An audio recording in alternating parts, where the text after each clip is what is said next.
Seigneur, nous voulons t'entendre. Parle-nous, parle à nos cœurs, affecte nos vies, transforme nos vies, libère ta grâce sur nous.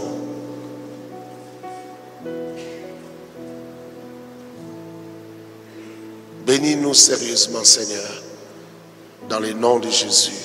Amen. Amen. C'est toujours un plaisir pour moi et un honneur de venir partager la parole à la compassion.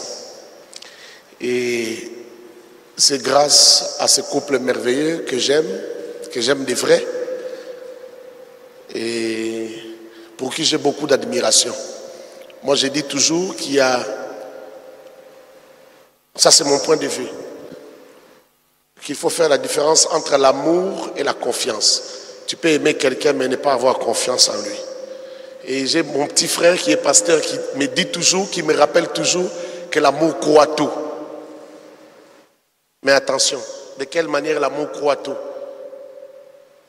Moi j'ai confiance en ce couple et j'ai béni le Seigneur de ce qu'il a suscité une personne comme le pasteur Marcelo dans notre pays, et notre pays en a besoin.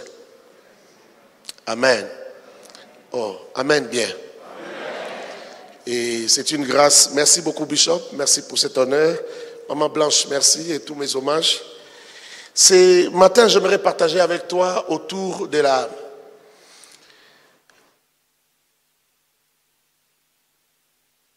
la perversion du genre humain. La perversion du genre humain. Je suis en train de croire que la perversion du genre humain, c'est l'horloge du temps de la fin.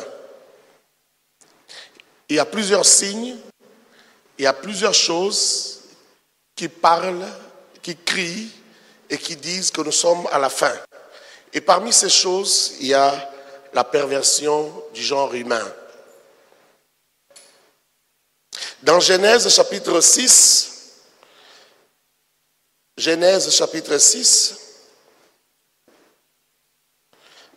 nous lisons à partir du verset 1, de 1 à 8. Lorsque les hommes eurent commencé à se multiplier à la surface du sol et que des filles leur furent nées, les fils de Dieu virent que les filles des hommes étaient belles et ce fut parmi elles qu'ils choisirent leurs femmes. Alors l'Éternel dit, mon esprit ne restera pas toujours dans l'homme, car celui-ci n'est que chair. Et ces jours seront de 120 ans. C'était l'époque où il y avait des géants sur la terre après que les fils de Dieu furent venus vers les filles des hommes et qu'elles leur eurent donné des enfants. Ce sont là les héros des temps anciens. L'Éternel vit que la méchanceté de l'homme était grande sur la terre et que chaque jour son cœur ne concevait que des pensées mauvaises. L'Éternel regretta d'avoir fait l'homme sur la terre et son cœur fut affligé. L'Éternel dit, j'effacerai de la surface du sol l'homme que j'ai créé, depuis l'homme jusqu'au bétail, aux reptiles et aux oiseaux du ciel, car je regrette de les avoir faits. Mais Noé obtint la faveur de l'Éternel, parole du Seigneur. Je prends aussi Genèse 8, 20 à 22, rapidement. Noé bâtit un autel à l'Éternel, il prit de toutes les bêtes pures et de tous les oiseaux purs, et il offrit des holocaustes sur l'autel. L'Éternel sentit une odeur agréable, et l'Éternel dit en son cœur, je ne maudirai plus le sol à cause de l'homme, parce que le cœur de l'homme est disposé au mal dès sa jeunesse. Et je ne frapperai plus tout ce qui est vivant, comme je l'ai fait. Tant que la terre subsistera, les semailles et la moisson, le froid et la chaleur, l'été et l'hiver, les jours et la nuit ne cesseront pas. Parole du Seigneur. Prenons aussi Matthieu rapidement, Matthieu chapitre 24, versets 37 à 44. Comme au jour de Noé, ainsi en sera-t-il de l'avènement du Fils de l'homme. Car dans les jours qui précédèrent le déluge, les hommes mangeaient et buvaient, se mariaient et mariaient leurs enfants, jusqu'au jour où Noé entra dans l'arche. Et ils ne se détournèrent de rien, ils ne se doutèrent ils ne se doutèrent de rien jusqu'à ce que le déluge vienne et les emporte tous. Il en sera de même à l'avènement du Fils de l'homme. Alors, de deux hommes qui seront dans un champ, l'un sera pris et l'autre laissé. Des deux femmes qui moudront à la meule, l'une sera prise et l'autre laissée. Veillez donc, puisque vous ne savez pas quel jour votre Seigneur viendra. Sachez-le bien, si les maîtres de la maison savaient à quelle veille de la nuit le voleur doit venir, ils veilleraient et ne laisseraient pas percer sa maison. C'est pourquoi vous aussi tenez-vous prêts, car le Fils de l'homme viendra à l'heure où vous n'y pensez pas. Est-ce que nous pouvons ajouter une bonne main d'acclamation à la parole de Dieu? Merci de prendre vos places. Que Dieu vous bénisse abondamment. La perversion du genre humain. En lisant ma Bible, je me rends compte que Dieu a été obligé, je vais dire ça comme ça, on lui a forcé la main de frapper la terre, de frapper les hommes, pas seulement les hommes, même le sol, de frapper les oiseaux du ciel, tous les animaux, jusqu'aux insectes, détruire la terre à cause de la perversion du genre humain. Je vois qu'on lui a forcé la main. Ce n'est pas ce qu'il voulait faire, ce n'est pas ce qu'il avait prévu, mais il fait un constat. Déjà dans ce passage de Genèse 6, on nous parle des fils de Dieu. Il y a les théologiens sont divisés. Il y en a qui pensent que les fils de Dieu, c'est un peuple qu'on appelait fils de Dieu. Et il y en a d'autres qui pensent que les fils de Dieu, c'était réellement des êtres célestes qui sont descendus du ciel. Et cette dernière version est la plus plausible et la plus répandue. Des êtres qui sont venus du ciel, qui ont envié des filles, des hommes, et qui ont fait des enfants avec des filles des hommes. Et on a dit qu'en ces temps-là, les mâles s'est tellement multiplié. L'homme est devenu encore de plus en plus méchant. L'homme s'est dépravé davantage. L'homme s'est perverti davantage. L'homme est devenu méchant.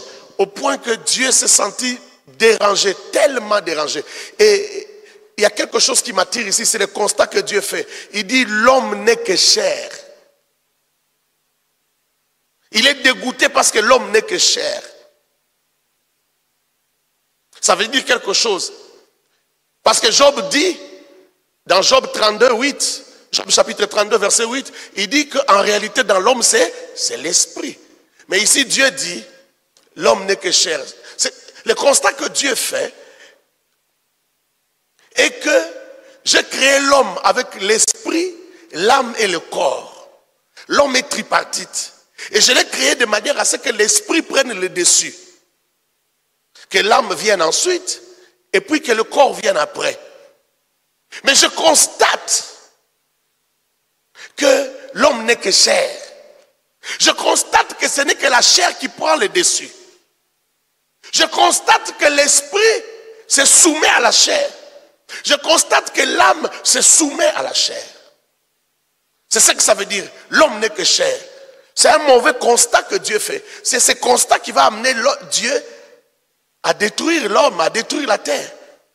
Il part d'un constat. L'homme n'est que chair. Quelle déception.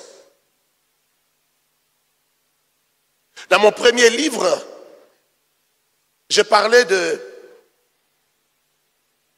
l'homme normalement conçu. Ou l'homme qui est dans son état normal, c'est lui qui laisse son esprit dominer sur l'âme, et l'âme vient après, et puis la chair. Et dans ce premier livre que j'ai écrit en 2009, si je ne me trompe pas, je disais ceci. Un homme qui marche la tête haute, c'est-à-dire qui marche normalement, c'est l'homme qui a laissé son esprit dominer, comme le dit Job. En réalité, dans l'homme, c'est l'esprit. Mais un homme qui laisse son âme prendre le dessus, c'est un homme qui marche en rampant. Nous n'avons pas été conçus pour marcher en rampant. Nous avons été conçus pour marcher droit comme je suis là. Est-ce que je parle à quelqu'un? Lorsque tu fais les choses parce que tu te soumets aux caprices de ton âme, à cause des caprices de ton âme, tu prends des décisions. Il y a des gens qui prennent des décisions simplement parce qu'on lui a dit, tu es sexy. Hein? Et il répond, merci. Quand on te dit tu es sexy, tu as compris quoi?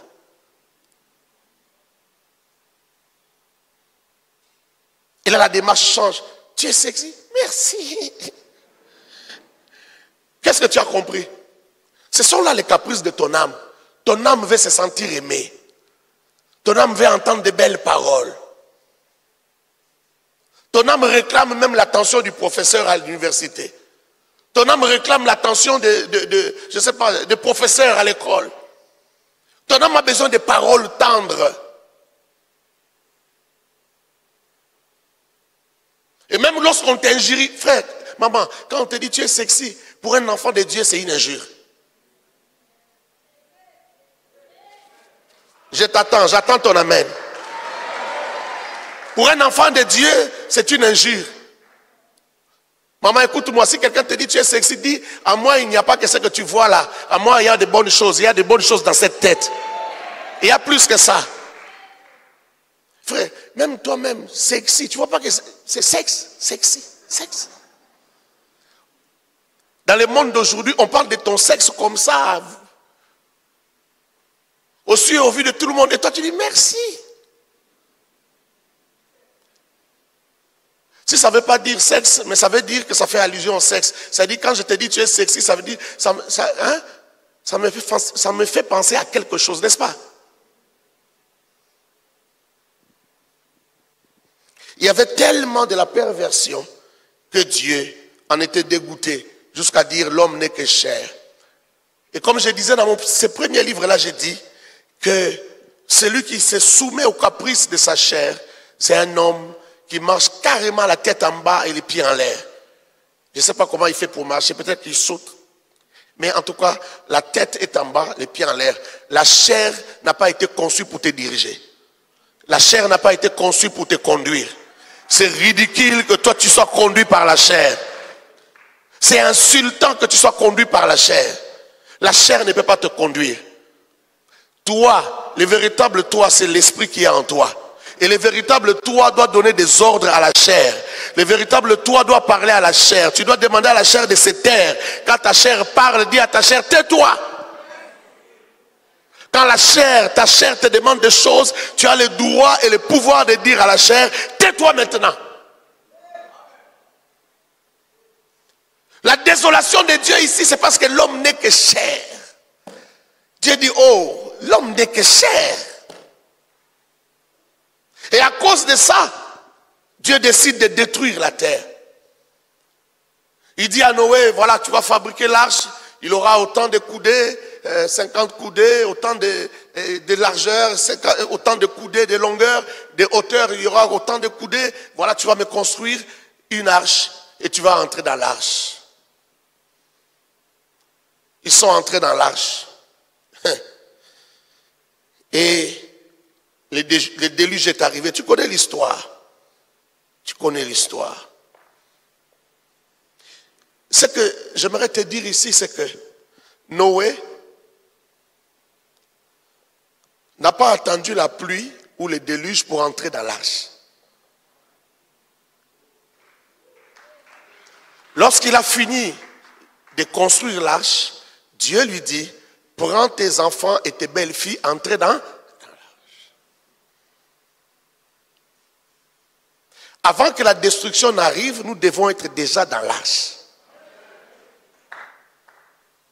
Il y a des gens, quand on parle du retour du Seigneur, ils attendent. Tu attends quoi? Tu dois entrer dans l'arche. Avant que la première goutte ne tombe sur la terre, Noé et toute sa famille étaient déjà dans l'arche et l'arche était fermée. Je vais y revenir. Mais tu dois comprendre cela. Tu n'as pas à attendre, tu dois être dans l'arche. Est-ce que je parle à quelqu'un? À l'église de la cloche, nous sommes venus, on nous a dit que personne ne sait, ne jugez point. Ils aiment dire ça, ne jugez point. Et puis personne ne sait qui sera sauvé. Non, on sait qui sera sauvé. Ceux qui craignent l'Éternel seront sauvés. Toi-même, si tu crains Dieu, ton cœur, ton esprit témoigne en toi. Ton esprit crie Abba Père. Ton esprit dit je suis fils de Dieu. Ton esprit crie je suis fils du Père céleste. Ton esprit sait que tu vas entrer. Oh non, non, non, non, j'ai mal dit cela. Ton esprit sait que tu es déjà entré dans l'âge. Ton esprit sait qu'il n'y a plus de doute. Soit tu es dans l'âge, soit tu ne l'es pas. Et tu es déjà dans l'âge. Soit tu es entré dans l'âge, soit tu n'es jamais entré. Et c'est très dangereux. Si tu n'es pas encore entré, c'est très dangereux. Laisse-moi parler de la perversion du genre humain. Pas la même chose, revenir encore, si vous lisez dans vos Bibles, dans Genèse chapitre 18, verset 20. Dieu, après avoir détruit la terre pour la première fois, après avoir gardé Noé et toute sa famille dans l'arche pendant 1 année et 10 jours, Noé est resté dans l'arche pendant 1 année et 10 jours avec tous ces animaux-là. Ils sortent de là, ils offrent à Dieu. Dieu dit, je ne détruirai plus le sol, je ne détruirai plus tous les animaux, toute la végétation, tout ce que j'ai créé à cause de l'homme. Donc Dieu a changé des idées, il a pensé à une autre solution. Il a dit, je ne vais plus tout détruire. Maintenant, Dieu change de formule. Il s'est dit, bon, maintenant je vais détruire seulement ceux qui ont péché, ou la ville qui pêche. Et c'est ce que nous voyons dans Genèse 18, 20. Dieu descend à cause, une fois de plus, de la perversion humaine. Des centaines d'années plus tard, Dieu descend encore pour détruire. C'était au temps d'Abraham. Il passe par chez Abraham et il lui dit, je m'en vais détruire Sodome et Gomorrhe. Abraham intercède parce que son neveu est là, il intercède. Dieu lui dit, si je trouve ne fût-ce que 10 ou 20 personnes, juste, je ne vais pas détruire. Malheureusement, il n'y en avait pas. Et Dieu décide de détruire. Cette fois-ci, il ne détruit pas tout, mais il va simplement détruire une ville, Sodome et Gomorrhe. Pourquoi? À cause de la perversion. Et là-bas, on parle déjà de l'homosexualité en ces temps-là. On parle déjà de l'homosexualité. Des gens pervers, des gens qui s'attaquent. Dieu dit à Abraham, je vais vérifier les informations que j'ai. C'est une façon de parler à la manière des hommes. Parfois Dieu descend à la manière des hommes pour parler. Il dit, je vais vérifier si ce que j'ai appris est vrai. Et je saurai si c'est vrai. Il arrive, il n'a même pas besoin de vérifier. Parce que les gens de la ville, ayant appris que Noé et Lot a reçu 3 visiteurs, ils viennent demander qu'on leur sorte les 3 visiteurs afin qu'ils les connaissent, donc afin qu'ils couchent avec. Frère, ces gens qui viennent demander de coucher avec ces hommes-là, ce sont des femmes ou des hommes? Des hommes, hein? Vous voyez le niveau de la perversion. Mais attends, il y a aussi des hommes à Sodome et à Gomorrhe. Et ils sont intéressés par les genres de visiteurs qu'ils ont vus. Je ne sais pas qu'est-ce qu'ils ont trouvé dans ces visiteurs. Mais ce qu'ils ne savaient pas, c'est que c'était Dieu. Je ne sais pas si tu comprends. Tu vois la gravité là? Je ne sais pas si c'était tellement beau, je ne sais pas. Dieu avait porté peut-être une carapace qui était tellement belle. Alors ces gens voulaient prendre. Ils ne savent pas qu'ils volent. Est-ce que tu peux violer Dieu? Ils veulent prendre Dieu. Et ils vont jusqu'à forcer la porte. Regarde l'attitude de Lot. Lot vient les supplier. Lisez le chapitre 19. Lot vient les supplier. Écoutez les amis. J'ai des filles ici qui sont vierges. Laissez mes visiteurs. Lot avait une sensibilité spirituelle. Il pouvait savoir que non, ça c'est une visitation céleste. Non, laissez mes visiteurs. Mais prenez mes filles qui sont vierges. Ces gens ont refusé des filles vierges pour ces hommes-là. L'homme aime la saleté. Quand je dis l'homme aime la saleté, tu comprends, non? Comment toi, un homme, tu peux aller prendre un homme?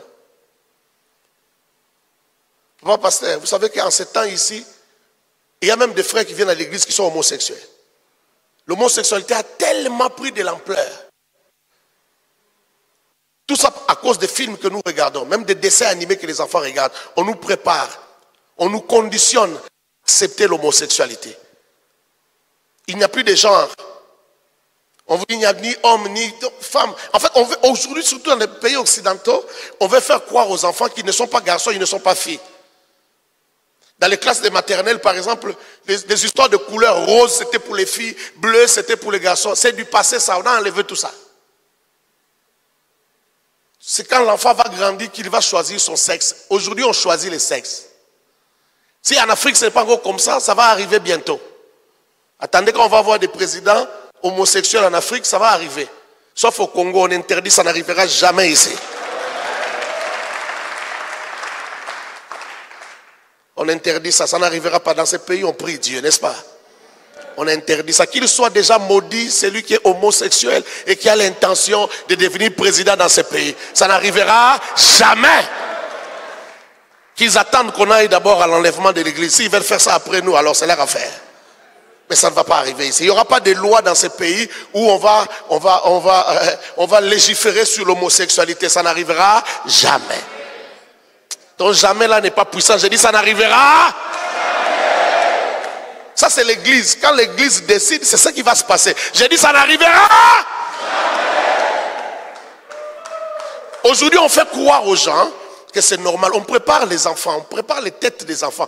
À l'époque, juste faire allusion à cela, c'était un problème. Aujourd'hui c'est normal. L'enfant peut raconter à sa maman, maman tu sais, mon ami là est gay. Et c'est une causerie normale. Dans les dessins animés, maintenant, il y a aussi des gays. Vous devez choisir les dessins animés que vos enfants regardent. Parce qu'on les conditionne pour que ça ne soit pas grave. Quand il va commencer à sentir des choses dans son corps, comme s'il est attiré par les...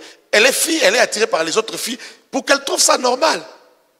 S'il est garçon, attiré par les autres garçons, qu'il trouve ça normal. On l'a conditionné. Et nous aussi les Congolais, oh, je parlerai, je prierai, jusqu'à ce qu'un jour, on va changer le nom de ces ministères, ministère du genre. À l'époque, nous avions le ministère de la condition, de la condition féminine. Ce n'était pas ministère du genre. Quand on vous crée le ministère du genre, ça veut dire qu'on veut s'aligner, on va faire comme tout le monde fait. Parce qu'on ne veut pas être en retard. Dans le monde entier, maintenant, ce sont des ministères du genre. C'est-à-dire des ministères qui parlent... C'est-à-dire on ne sait plus dire femme, homme, c'est le ministère du genre. Quand on appelle ça ministère du genre, c'est une façon de dire qu'il n'y a plus de femmes, qu'il n'y a plus d'hommes. Chacun choisit ce qu'il devient. C'est de là que vient cette histoire du genre. On a créé tout un dictionnaire, tout un lexique de mots, de nouveaux mots. On a créé toute une science autour de cette dépravation, autour de cette déviation. Vous entendrez parler des transgenres, des cisgenres. Vous entendrez parler des transsexuels. Vous entendrez beaucoup de mots, de nouveaux mots qui n'existaient pas avant. N'as-tu pas compris que le temps de Lot est revenu? N'as-tu pas compris que ce qui se passe aujourd'hui appelle une fin? Nous sommes déjà dans la fin. Nous sommes dans la fin. Ce qui se passe aujourd'hui appelle la fin. Ce qui se passe aujourd'hui réclame la fin. C'est ce qui s'est passé au temps de Lot. Regarde encore une autre chose dans l'attitude de Lot qui m'étonne. C'est qu'il veut donner ses filles.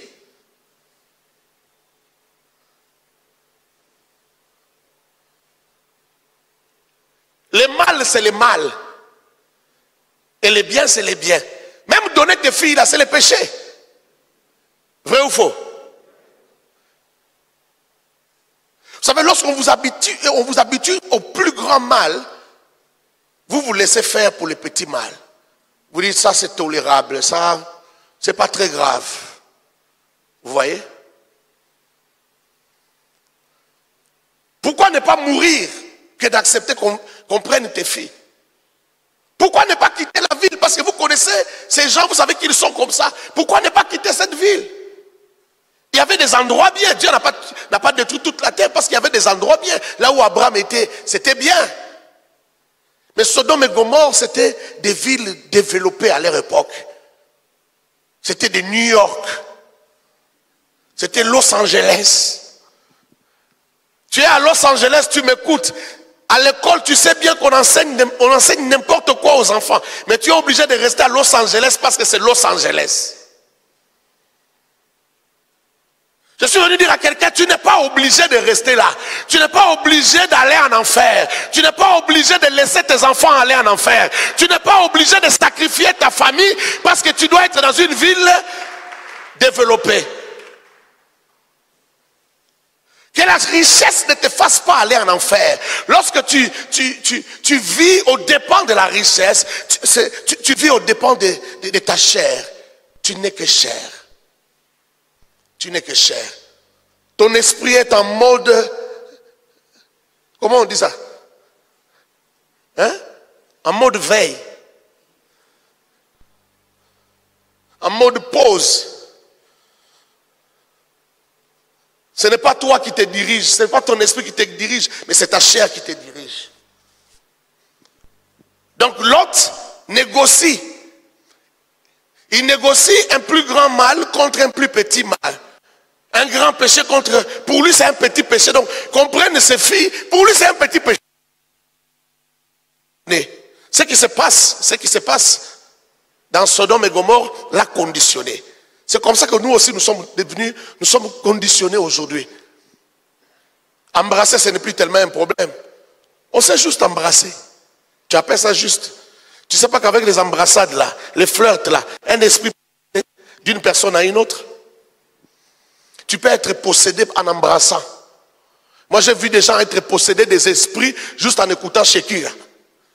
Juste en mettant les posters de Shekira dans sa chambre, en écoutant sa musique, possédé par l'esprit de Shekira. Mais toi, tu embrasses. Embrasser, là, c'est déjà la sexualité. Il y a transfert d'esprit. Parce que lorsqu'il y a transfert, c'est une forme d'alliance.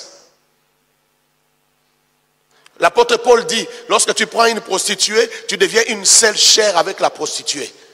C'est-à-dire que lorsque tu t'unis sexuellement avec quelqu'un, vous devenez un même esprit comme les mariés. Or, toi, tu le fais avec plusieurs personnes. Tu prends ici, vous êtes 2 en 1. Tu vas encore prendre quelqu'un, vous devenez 3 en 1. Tu vas encore prendre quelqu'un, vous devenez 4 en 1. Tu continues, comme tu es assis là, tu es 1000 en 1. Vrai ou faux? Vrai ou faux? Vous savez, il y a des gens qui se sont mariés, je vais dire ça rapidement, une parenthèse. Il y a des juifs qui se sont mariés, de la religion juive. Et ils n'ont pas compris les premiers lits, les premiers jours dans leur lit, le lit s'est cassé. Le lit s'est brisé. Alors comme ils sont des gens très intelligents, ils sont allés voir les rabbins pour dire aux rabbins, on n'a pas compris. Ces lits-là, par rapport à notre poids, c'est pas normal que ces lits se brisent. Est-ce qu'il y a une interprétation, une compréhension spirituelle de ce qui s'est passé? Il leur a posé des questions, Finalement, il a dit, en réalité, vous n'étiez pas à 2 sur ce lit-là, vous étiez à 4. Il dit, comment ça? Il dit, mais toi, ton cœur est toujours chez ta copine. Et puis cette copine-là, vous êtes 1.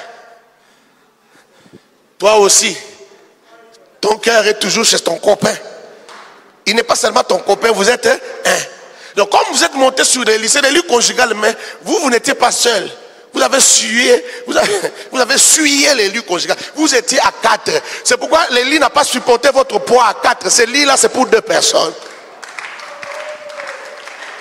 Ce rabbin a compris ou il n'a pas compris?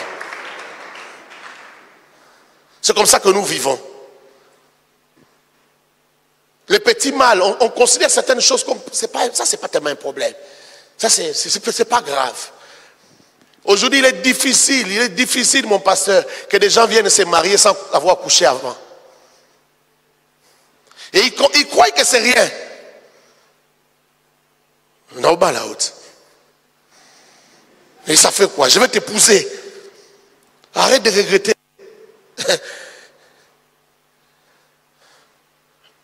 Tu n'es pas obligé. Si un homme te dit, il faut que je te connaisse d'abord, que je teste d'abord la marchandise avant d'acheter, dis-lui, va chercher ailleurs.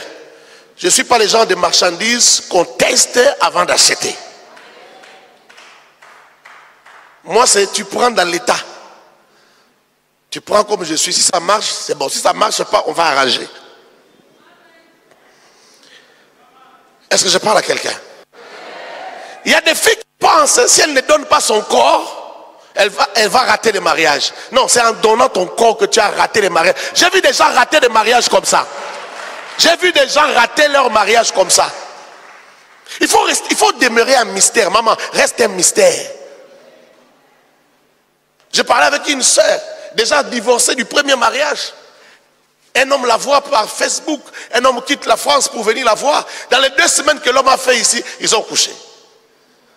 Et pas une fois. Un jour, elle vient me voir. Oh non, depuis qu'il est rentré, il ne m'appelle plus, il ne me téléphone plus, on ne parle plus. J'ai dit, est-ce que quand il était ici, vous avez couché? Oh oui. Oui. Ton oui là comme un oui hésitant. Et pourtant tu sais bien. Et puis ce n'était pas une fois tu dis oui. J'ai dit voilà c'est ça.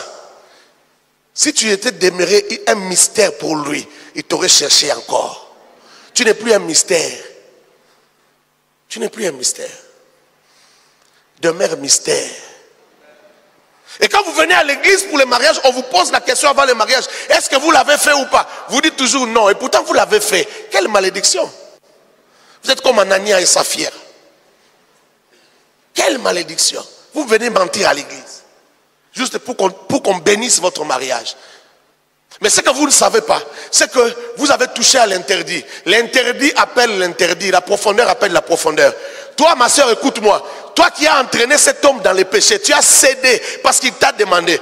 Tel que vous avez vécu dans l'interdit, tel aussi dans les mariages, vous allez vivre encore dans l'interdit. Or, dans les mariages, vos relations sexuelles deviennent légales et légitimes. Donc, vous devez aller vers l'interdit. Cet homme va sortir.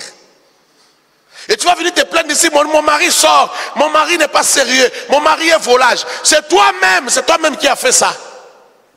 C'est toi qui l'as poussé à devenir comme ça parce que tu l'as entraîné. Vous savez, les diables, quand tu lui ouvres la porte, il entre dans ta maison. Il ne sortira pas.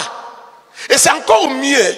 C'est encore mieux quelqu'un qui était païen, qui s'est converti. On chasse les démons facilement, on chasse les diables facilement. Mais quelqu'un qui fait entrer les diables alors qu'il est déjà dans les seigneurs, ça devient difficile de sortir les diables. Est-ce que tu le sais ou pas? Lorsque tu es dans le Seigneur et tu t'amuses à laisser les diables entrer en toi, tu t'amuses à laisser les diables détruire ton système immunitaire. Parce que quand tu donnes la vie à Christ, tu as un système immunitaire. Tu n'es pas attiré par les péchés comme tout le monde. Parce que tu n'es plus esclave du péché, c'est la Bible qui le dit. Tu n'es plus esclave. Alors quand toi-même tu vas te donner, tu donnes tes mains, tu dis liez-moi, mettez-moi les chaînes. Toi-même tu rentres vers le diable. Il prend soin de bien te menotter. Il va bien te menotter. Parce que c'est toi-même qui es venu. Et quand tu vas entrer dans ton mariage, tu vas constater que vous êtes devenu esclave du péché. Vous n'arrivez plus à fuir les péchés.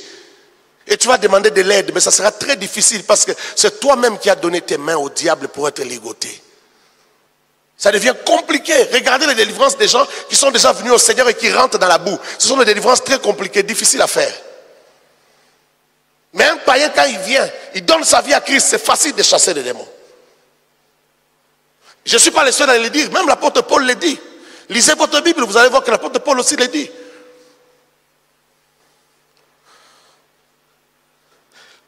Le genre humain était tellement perverti au temps de Lot que Dieu a dit, je vais détruire Sodome et Gomorrhe. Et il a détruit par le feu Sodome et Gomorrhe. Jusqu'aujourd'hui, il y a des preuves archéologiques qui montrent que cette ville avait été détruite par le Seigneur.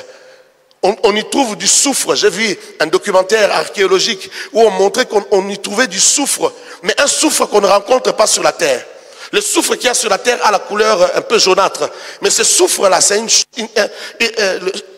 du soufre qui est blanchâtre, qu'on ne trouve nulle part ailleurs. C'était le soufre qui était descendu du ciel pour brûler, pour détruire Sodome et Gomorrhe. Il y a des preuves que Sodome et Gomorrhe avaient été détruites par du soufre qui venait du ciel. Dieu ne va plus détruire de cette manière. Nous sommes au temps où l'ivraie et les blés doivent rester ensemble. Et un jour, le maître viendra séparer l'ivraie et les blés. Mais la fin est là. La fin est là. L'homme est tellement perverti aujourd'hui. La fin est là. Quand on vous parle de transgenre, on vous dit transgenre veut dire toute personne dont l'expression du genre est différente de son expression d'origine. Vous comprenez ce que ça veut dire? L'expression du genre. On ne parle plus de homme ou femme, on parle du genre. Ça veut dire qu'il est garçon, mais il sent que son corps s'exprime comme une fille. Une expression différente de son expression d'origine. On dit c'est un transgenre. On trouve des vocabulaires pour expliquer ça, pour que lorsque ça va t'arriver, tu crois que c'est normal. C'est un démon qui est en toi. Vous n'avez pas vu des homosexuels se convertir et arrêter? Comment ils se sont convertis?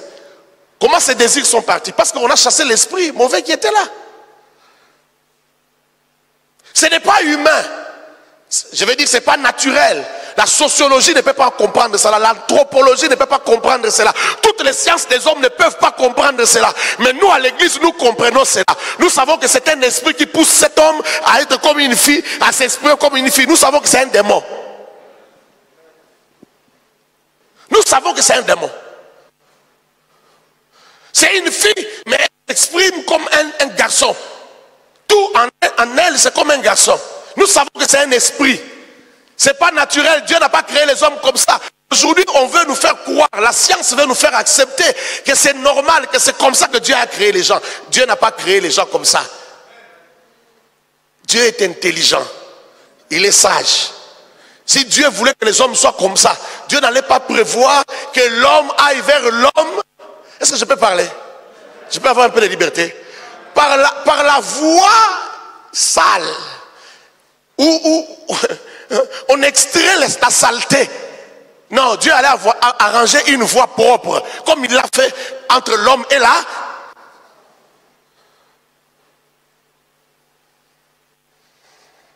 Si Dieu voulait, réfléchissons un peu par l'absurde. Si Dieu voulait que les hommes aillent entre eux, mais Dieu allait prévoir aussi des sexes, même deux, différents.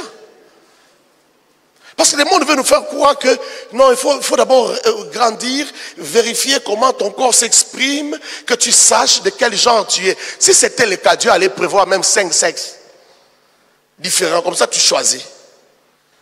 Mais Dieu ne nous a pas laissé les choix. Quand tu es fille, tu es fille. Quand tu es garçon, tu es. Tu dois t'exprimer comme un garçon, tu dois vivre comme un garçon.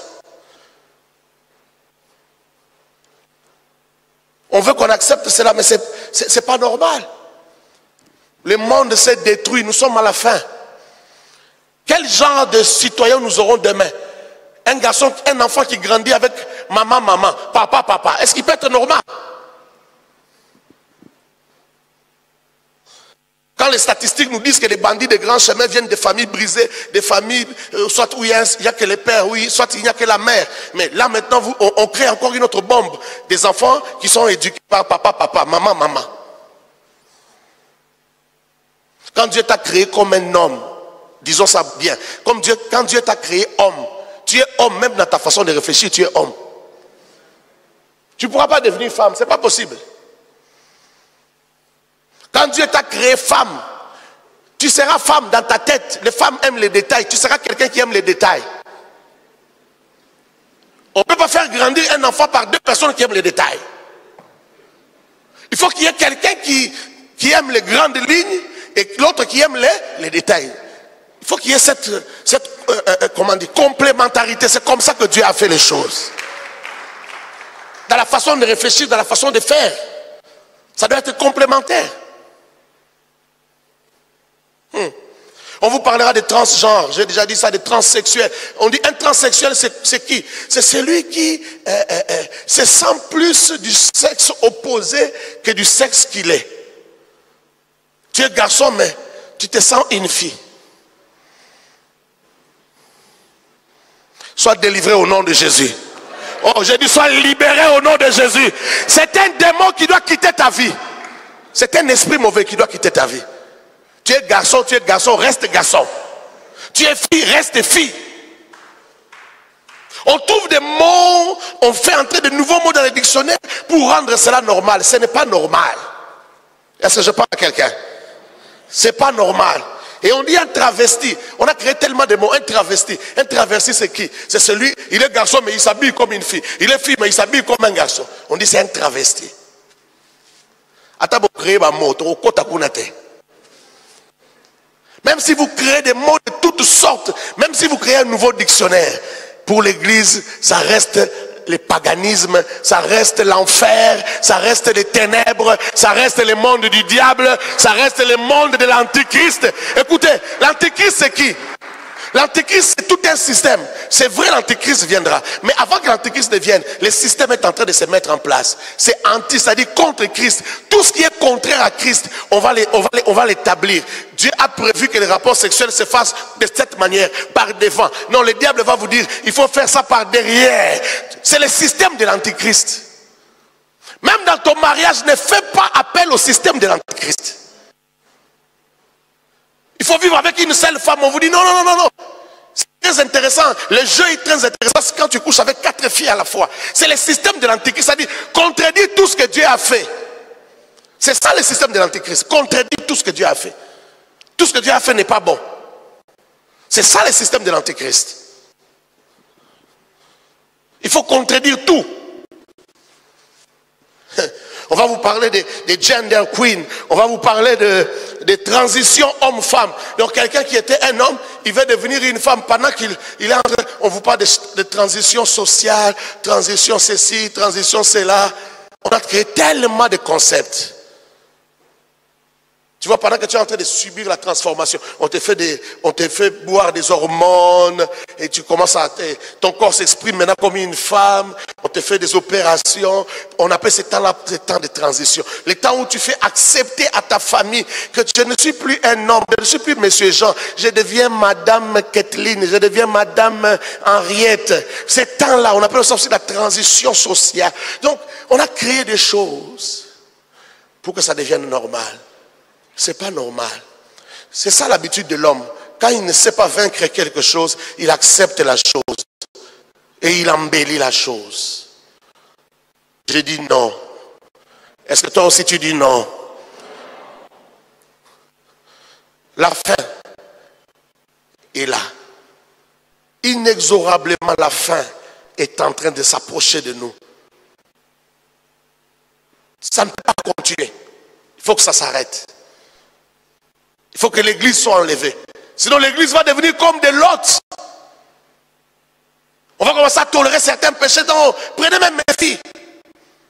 Il faut que l'église parte. Est-ce que je parle à quelqu'un?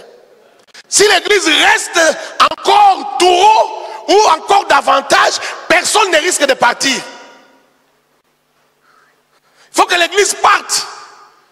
Sinon on va devenir tous comme des lots. Ça va devenir compliqué. On va partir. Je sais que toi tu n'aimes pas partir. Toi tu veux te marier d'abord. Il y a des gens qui disent si tu savais de quoi tu parles, tu ne peux pas comparer partir avec le mariage. Si tu savais. Et peut-être même que tu vas encore faire un mauvais choix dans ce mariage parce que tu n'as pas la sagesse de faire un bon choix. Et c'est un mariage qui va te créer des problèmes, qui va te faire souffrir. Même si c'est le meilleur mariage, c'est le meilleur mari du monde, la meilleure femme du monde, ce n'est pas comparable avec aller à la rencontre du Seigneur. On ne peut pas comparer ces choses-là. Moi, je vais rester, je vais attendre que je me marie d'abord, que je grandisse d'abord. Tu n'as rien d'autre, tu n'as besoin que de ton Seigneur. Si tu aimes ne fût-ce que sa présence dans la prière, oh, tu devrais aimer le rencontrer face à face. Tu aimerais le rencontrer, lui parler, lui poser des questions. N'as-tu pas de questions à poser à ton maître? Moi j'ai des questions, j'ai beaucoup de questions. J'attends le jour que je vais le rencontrer. Je ne sais pas ce jour-là si je pleurerai, si je rirai. Je ne sais pas qu'est-ce qui va se passer. Parce que je vais rencontrer le maître, l'homme que j'ai servi depuis que je suis enfant. L'homme que j'ai prêché. L'homme pour qui je fais tellement de choses. Je vais rencontrer cet homme-là. Je ne sais pas comment je vais réagir. Je ne sais pas. Je serai peut-être en train de pleurer. Je ne sais pas. Je ne sais pas. J'ai une certitude. Si je veux être sûr de quelqu'un qui m'aime, c'est lui. Pour lui, je ne peux pas me tromper. Il m'aime tellement. Comment ne pas aller à sa rencontre? Si on me demandait notre avis pour aller à sa rencontre, je dirais, toute affaire cessante, Seigneur, j'aimerais te rencontrer. Tout ce qu'il y a sur la terre ici n'est rien. Il n'y a rien. Je ne sais même pas pourquoi toi tu aimes vivre. Les Bantous aiment tellement la vie qu'il a peur de la mort. Tu veux vivre, pourquoi? Comment tu me regardes bizarrement? Pourquoi tu veux vivre? Moi, il n'y a que deux choses qui me retiennent. Faire la volonté de Dieu, c'est-à-dire faire l'œuvre de Dieu. Je ne veux pas qu'il me réclame quelque chose que j'aurais dû faire, que je n'ai pas fait. Et la deuxième chose, sincèrement, ce sont mes enfants biologiques. Je regarde leur âge, je dis, ils sont encore petits, il faut que je sois pour eux. Vous voyez? Mais même là aussi, Dieu peut trouver une solution. Hein? Regardez la première dame. Elle a perdu ses parents, elle avait combien? 9 mois. Elle a grandi avec ses frères. 6 mois. Mais ils ont grandi. Et elle a rencontré un garçon. Et voilà. Voilà la suite. Est-ce que quelqu'un me comprend? Même une fille orpheline à 6 mois ou à 9 mois a épousé le président de la République. Donc Dieu peut s'en occuper. Mais moi, en tant que le père de ces enfants, ça fait mal de penser que ces enfants restent. Pour ça, je suis là. Mais à part ces deux raisons, toi tu en vois quoi? Moi, je n'en vois pas d'autres. Quoi? Rester manger le chocolat? Rester voyager? Qu'est-ce qu'il y a sur la terre? Il n'y a rien. Le jour que tu arriveras au niveau de comprendre qu'il n'y a rien de bon ici, tu auras envie de rencontrer le Seigneur. L'amour du Seigneur grandira dans ton cœur. L'affaire est déjà là. Je suis venu ce matin te dire, l'affaire est déjà là. Es-tu dans l'arche ou tu es en dehors de l'arche? L'affaire est déjà là. Tout est abîmé. On va vous parler des endogynes, on va vous parler de beaucoup de choses. Tous ces mots-là, tout ça, c'est pour expliquer simplement la perversion. C'est pour expliquer la déviation de l'homme. Alors dis-moi, qu'est-ce que tu veux? Écoute ce que la Bible dit. La Bible dit que ça sera comme au temps de Noé. Les gens buvaient, les gens mangeaient, les gens mariaient leurs filles. Les gens s'est mariés. Ce sera comme au temps de Noé. La fin arrivera de la même manière. Nous l'avons lu ici dans Matthieu. La fin arrivera de la même manière. Les gens seront distraits. Personne ne saura à quelle heure ou à quel moment le Seigneur arrive. C'est pourquoi moi je te montre le décor qui est déjà planté. Pour que tu saches qu'il est déjà à la porte. Le Seigneur est à la porte. N'attends pas. La pluie doit te trouver dans l'arche. Sinon tu vas rater l'enlèvement de l'église. On ne s'est converti pas quelques secondes avant. Non, on est déjà dans l'arche et le Seigneur arrive. Il revient prendre son église. Il revient prendre son église. Mais ça sera comme au temps de Noé. Quand j'étais enfant, j'avais 7 ans et j'étudiais dans une école catholique et mes parents étaient des Nzambé Malam. Quand j'allais dans Nzambé Malam, on nous parlait que le Seigneur reviendra et toutes ces choses. À l'école, on nous enseignait ça. Et quand j'allais à l'école, la sœur religieuse qui nous donnait le cours de catéchèse, le cours de religion, nous lisait autre chose. Elle critiquait tellement les églises. À l'époque, c'était difficile de se promener avec une Bible sous les selles comme ça, comme aujourd'hui. On nous critiquait les binzambi, les ceci, les cela. Alors à l'école, on critiquait ce que mes parents, la voie dans laquelle mes parents m'amenaient. Alors j'étais entre deux feux. Je me posais souvent la question, où se trouve le Seigneur? Qui a raison? Et parfois, seul, je priais, je disais, Seigneur, où es-tu? Est-ce que tu es du côté de mes parents ou bien de ce qu'on me dit ici? Parce qu'à l'école, on entrait aussi, je crois mardi et jeudi, on entrait aussi à la messe. Et chaque jour au salut, au drapeau, on nous faisait prier. Notre Père qui est dans les cieux, on récitait. Et après ça, on disait, je vous salue Marie, on récitait aussi. Et ma mère m'avait dit, quand tu arrives là, ne dis pas, récite le premier là, la première prière, mais pas je vous salue Marie. Quand on commençait, je vous salue Marie, je restais comme ça. Mais j'ai prié, je me posais des questions. Ah, le Seigneur reviendra. Tout ça sera ébranlé. Quand j'ouvre la télé, je regarde les films de Dallas. Je dis, tous ces buildings ici, tout ça. Jésus là est plus fort que tout ça. Il va ébranler tous les systèmes. Je n'avais que 7 ans, mais je savais réfléchir comme ça. Et j'ai prié, Seigneur, où est-ce qu'on me ment? Et plus je grandissais, plus je comprenais que la voie dans laquelle j'étais était la bonne voie. le Seigneur reviendra. Ce qui se passe ici avec le coronavirus, c'est la preuve que l'homme n'est rien. C'est la preuve que la main de l'homme n'arrêtera pas Dieu. C'est la preuve que l'homme n'empêchera pas les plans de Dieu de s'accomplir. Dieu nous a humiliés pendant tous ces mois ici. Nous sommes humiliés. Notre science a été humiliée. Même les dons de guérison qu'il y a dans l'église a été humilié. Tout a été humilié. Dieu nous a humiliés. Nous ne sommes rien. Pendant plus d'une année, l'homme n'a pas été capable d'arrêter ce fléau. Au Congo, si nous nous pouvons nous réunir comme ça, si nous pouvons vivre sans... On n'a presque pas de corona. J'ai dit presque pas. Combien de morts? C'est rien ces morts-là. Combien de personnes atteintes? C'est rien le nombre-là. C'est la grâce de Dieu. Parce que normalement, nous ne pouvons même pas faire face. Nous n'allions même pas être capables de faire face à cette maladie, pasteur. Impossible. Avec quels hôpitaux? Avec quel système de santé? Mais Dieu a eu pitié de nous. Regardez combien de morts il y a eu au Brésil. Regardez combien de morts il y a eu en Italie. Combien de morts il y a eu en France. Dieu a eu pitié de nous. Dieu a eu pitié de nous. Parce que si Dieu avait laissé ça, avec nos petites prières et nos petits dons de guérison, frère, nous ne sommes rien. Nous ne sommes rien. Vois ta misère, vois ta petitesse. Tu n'es rien, tu ne peux rien. Rien n'arrêtera Dieu. Ce ne sont pas les buildings qui arrêteront Dieu. Ce ne sont pas les armes chimiques, bactériologiques. Toutes sortes d'armes. Rien n'arrêtera ce que Dieu a prévu de faire. Le jour que Jésus doit revenir, il viendra. Il viendra. Aucun satellite ne l'arrêtera. Aucun satellite ne le filmera. Il n'y a que les fils de Dieu. Il n'y a que les enfants de Dieu qui le verront, qui iront à sa rencontre. Rien n'empêchera Dieu. Dieu est puissant, Jésus-Christ est puissant, Jésus-Christ est le roi des rois. Rien n'arrêtera Jésus.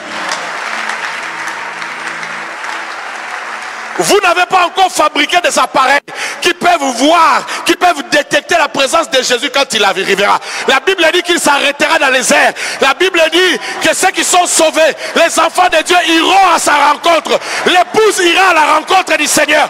Vous n'allez pas le voir. Vous ne verrez rien. Que dalle. Vous ne verrez rien. Zéro. Les gens de New Age vont dire: oh, il y a des gens qui ont disparu sur la terre. Il y a une sélection naturelle. Et les plus faibles ont disparu. Non, non, non, non, non, non, non. Ce sont les plus forts qui ont disparu.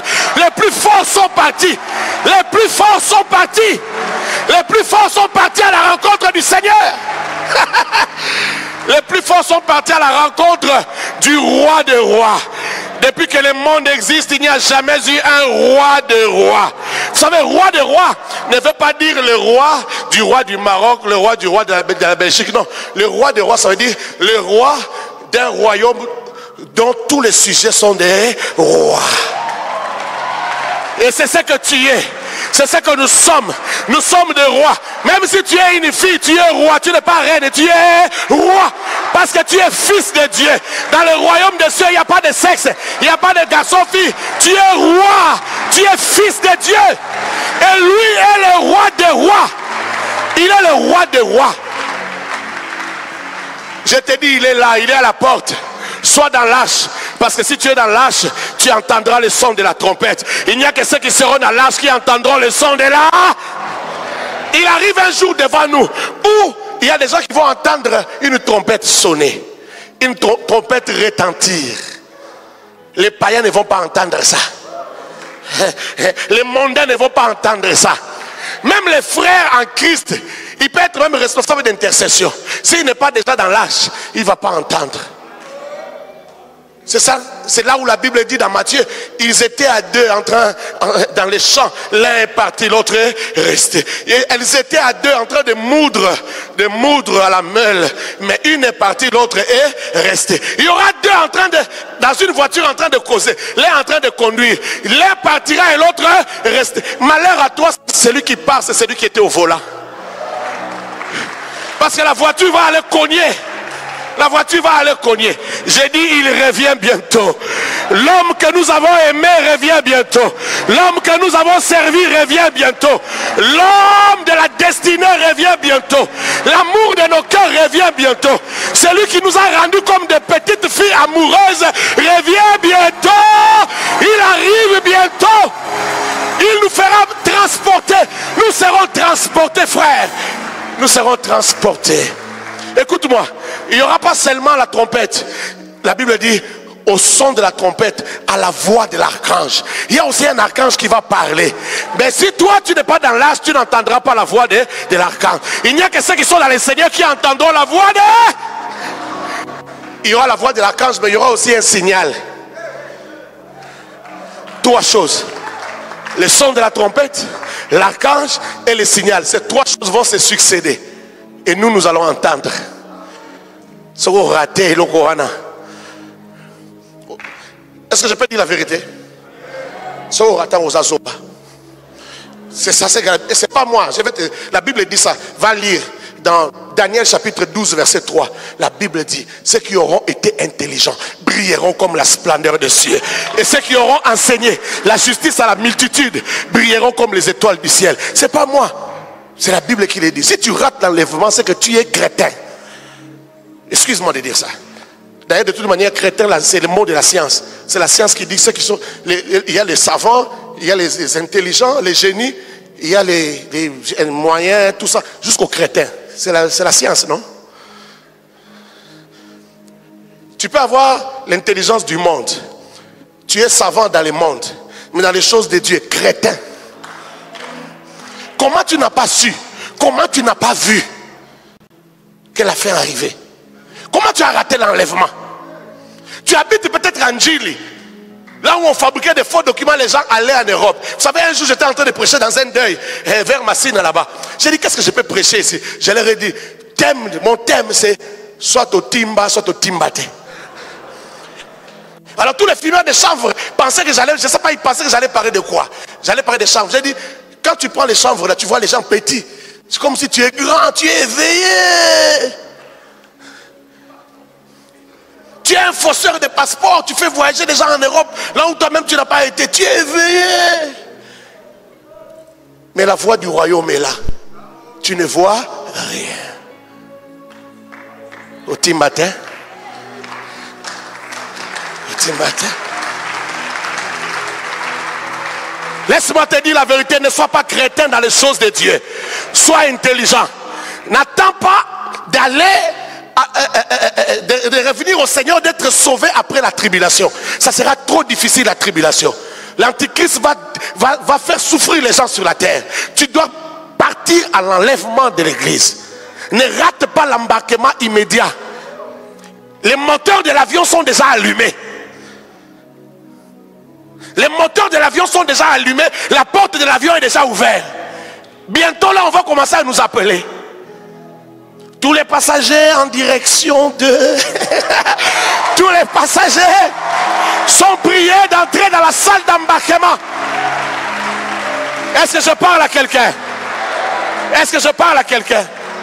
Tous les passagers en destination sont priés de rejoindre la salle d'embarquement. Ça, c'est la salle d'embarquement.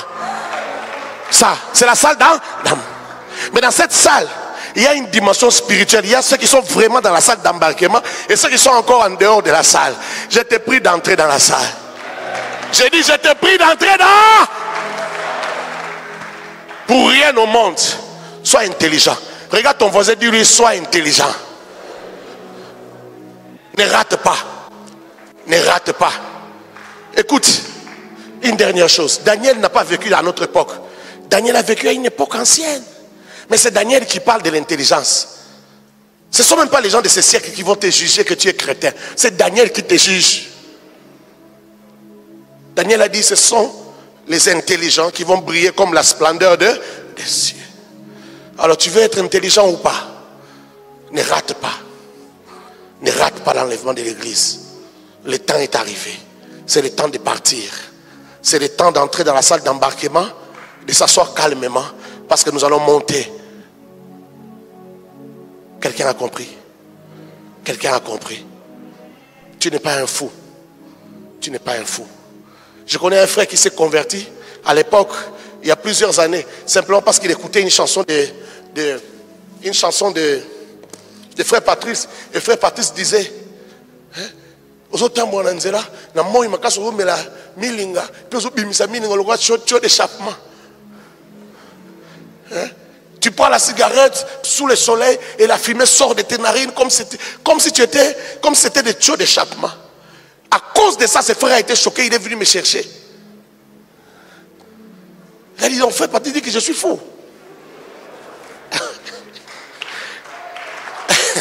Le frère s'est converti. Le frère est devenu évangéliste. Comme je vous dis là, c'est un serviteur de Dieu. Parce qu'il a refusé d'être fou. Simplement parce qu'il a refusé d'être fou. Regarde ton voisin, dis-lui, tu n'es pas un fou. Dis-lui, alors ne fais pas les choses comme un fou. Dis-lui. Tu peux le sauver en lui disant, répète encore, dis-lui, tu n'es pas un fou. Si c'est une fille, dis-lui, tu n'es pas une folle. Alors ne fais pas les choses comme une folle. Pourquoi tu ne l'as pas dit? Toi, tu connais les secrets de son cœur. Tu connais ce qu'elle fait la nuit. Tu ne sais pas. Dis-lui. Tu peux le sauver, tu peux la sauver. Personne ne connaît personne ici. C'est ça l'homme. L'homme est terrible. L'homme est tellement multidimensionnel que tu ne peux pas connaître celui qui est à côté de toi. Dis-lui, tu ne peux pas faire des choses comme un fou. Dis-lui. Parce que tu n'es pas un fou. Que Dieu te bénisse.